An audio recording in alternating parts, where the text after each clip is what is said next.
మహిమ కలుగును గాక. క్రీస్తునందు ప్రియులరా, బాగున్నారా? దేవుని యొక్క మహాకృపలో, దేవుని యొక్క ఉన్నత కృపలో మనం అందరం బాగున్నాం. క్షేమము ఆరోగ్యమును కలిగి ఉన్నాం.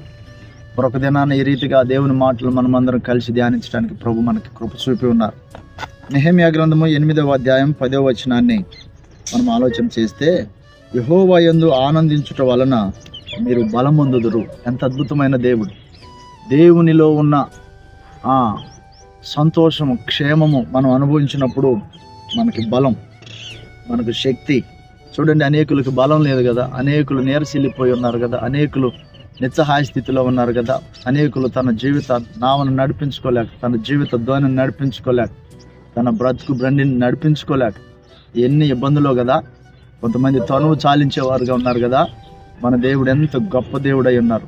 ఆయన యందు ఆనందించుట వలన బలము పొందేవారిగా ఉన్నాం.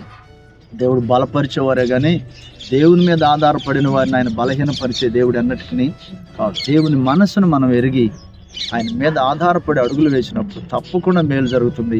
ఈ దినమంతా ఈ మేలుకరమైన మార్గాల్లో నీవు నడిపించబడదువుగా. ఆమేన్.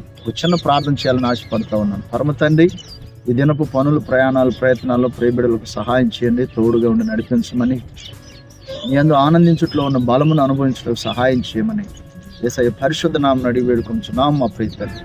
ఆమేన్.